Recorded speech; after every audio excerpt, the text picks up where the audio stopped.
important aspect of Relay for Life is recognizing our cancer survivors and caregivers. Their presence here today gives us hope that our work is making an impact, and it also reminds us that our work is not done. Please welcome our special survivor speaker, Mike West, as he shares his story of why he supports the Relay for Life. Welcome to the American Cancer Society's Relay for Life. My name is Mike West, and I'm honored to be your survivor speaker today. When we come together at events such as this, we're able to help the American Cancer Society with its beautiful mission to save lives, celebrate life, and to continue on with the fight to a world without cancer.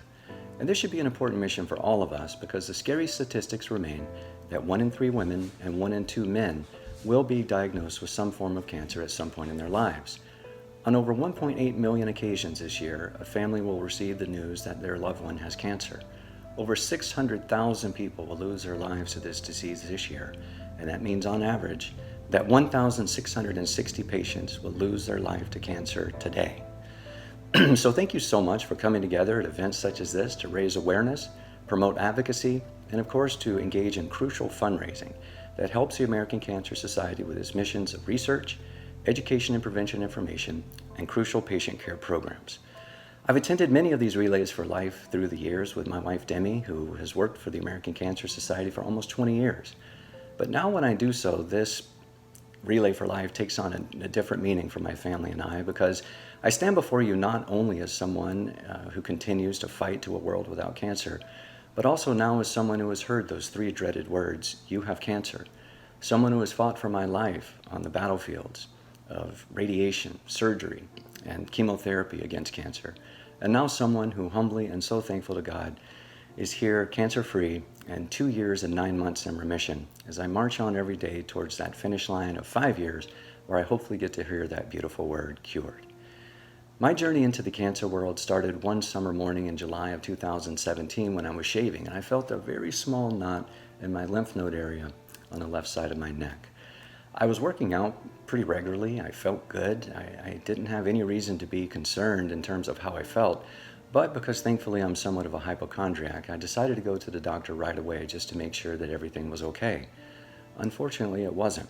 After a series of tests and seeing doctors and going through many studies and biopsies, I was diagnosed with stage 4 squamous cell cancer of the throat. I was absolutely devastated.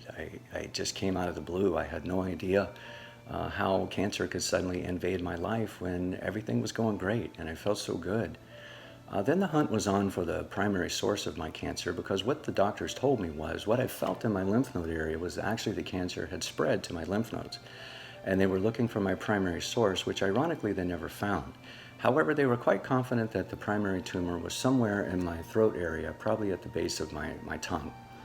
And so what started for me was a journey that involved surgery, where they removed my tonsils, small parts of my tongue and my throat. And then I started a regular course of high-intensity radiation for 7 weeks, 35 occasions. Monday through Friday, I would go to the center, and they would form-fit a mask over my face, and they bolt you down to a table, and they administer the radiation every single day. And also during that process, I received 3 doses of what's referred to as the super chemo, cisplatin. Because I was on the south side of 50 at the time, they were able to give me an incredibly high dosage so that hopefully it would get rid of the cancer and keep it from ever coming back. Well, the effects of that treatment were absolutely brutal, and they were cumulative. Along the way, I lost my sense of taste. I developed dry mouth because many of my salivary glands were obliterated during the radiation process, had incredible fatigue, of course nausea, and I had so much pain, mainly due to the fact that so many sores opened up through my throat and my tongue and my mouth area due to the radiation and the chemotherapy that eventually it became too painful to swallow my own spit. And what thankfully kept me alive during that process was the surgical installation of a G-tube, or a feeding tube, in my stomach so that I could get my nutrients that way. By the end of that journey, my body was absolutely devastated. I was in an emaciated condition, and I'd lost over 70 pounds. I wound up in the hospital in a completely declined condition, and just did not know if the treatment had worked and how I would ever get back to a good quality of life again. And I'll never forget that moment. It's a pivotal moment, and I would submit to those of us who are in the purple shirts and have gone through this fight against cancer, we all have that pivotal moment where it can either go dark and you can feel sorry for yourself, you could be a victim, you could be scared and live a life of fear, or it can go light and you can be appreciative and thankful and optimistic, and you want to continue on with your fight to get back to a good quality of life. And what happened was I looked in the mirror when I was about to take a shower after coming home from the hospital, and I saw that stomach, that feeding tube coming out of my stomach. My body was so pale and I could see my bones, and I felt miserable. And I thought, what's the point? But thankfully right away, my mind went to the fact that I went to a funeral of a friend who didn't go to the doctor in time and was given a terminal diagnosis and lost her fight within a year and left behind 3 beautiful kids.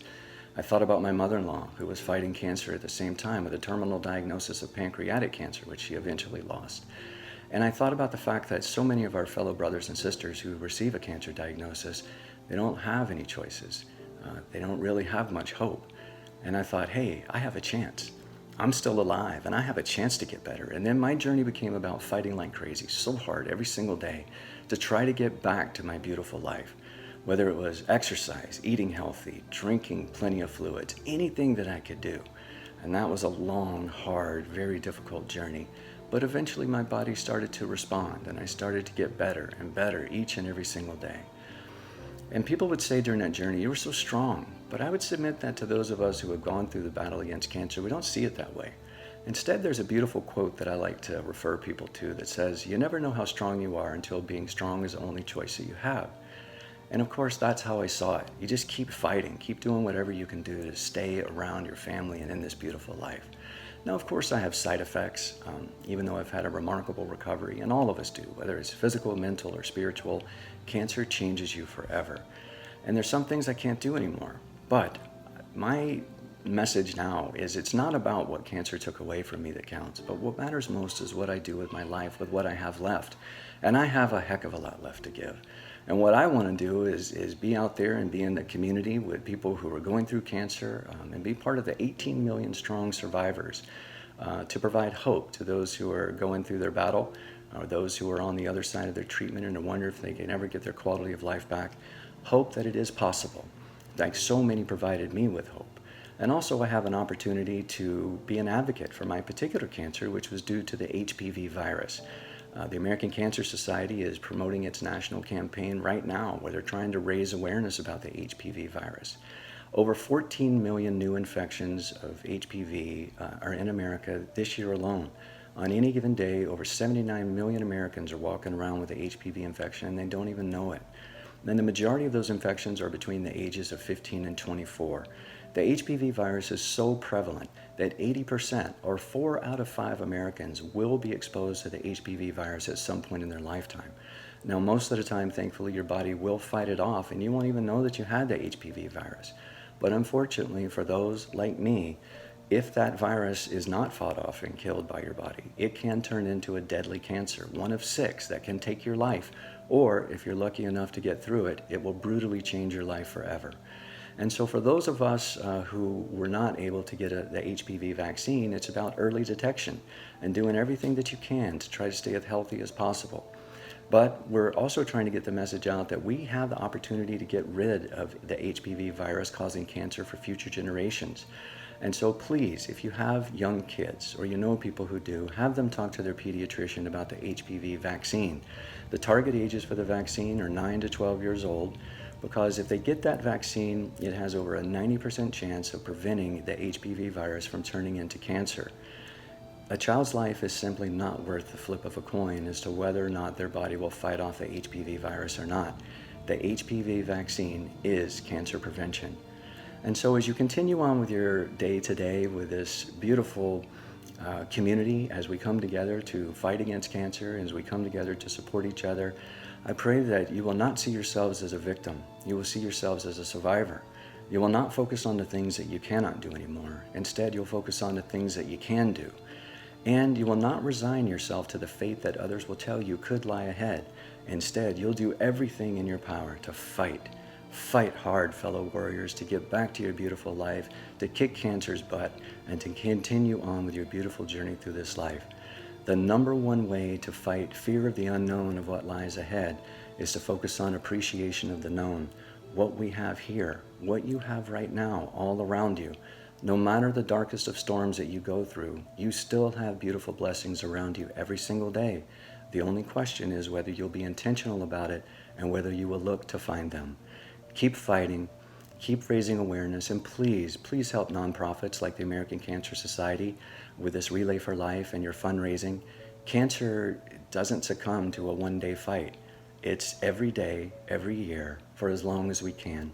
Please continue fundraising. Please continue advocacy. I wish you all the best on your continued journey through this beautiful life. Thank you, Mike, for sharing your inspirational story of hope. Across the country and throughout the world, cancer survivors and caregivers will be recognized and celebrated at more than 6,000 Relay for Life events. Please join us as we honor our own 2020 cancer survivors today.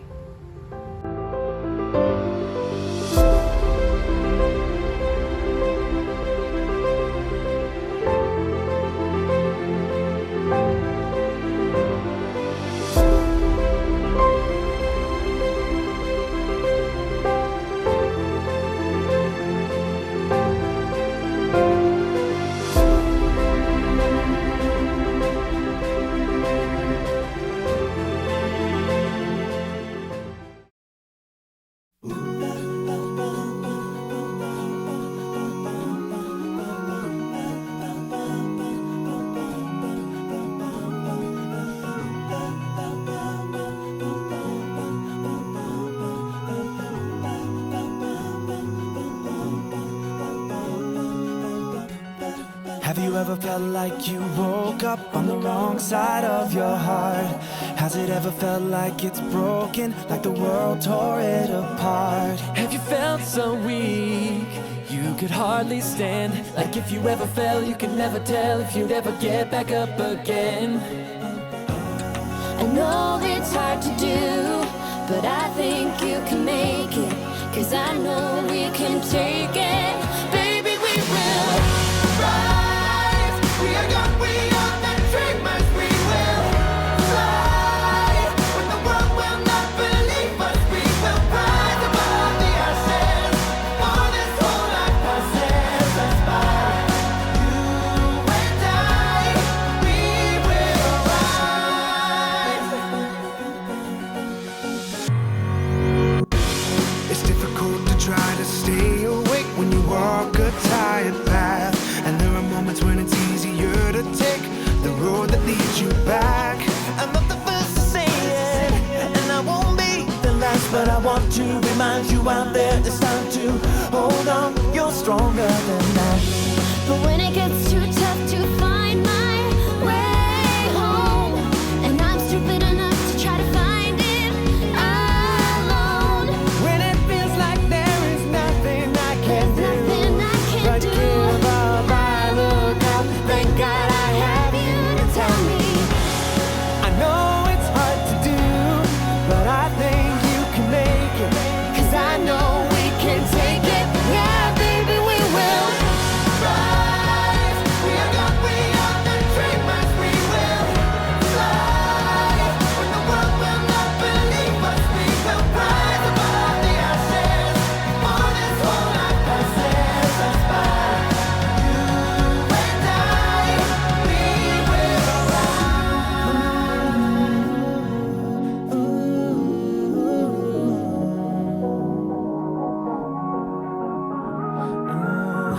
La la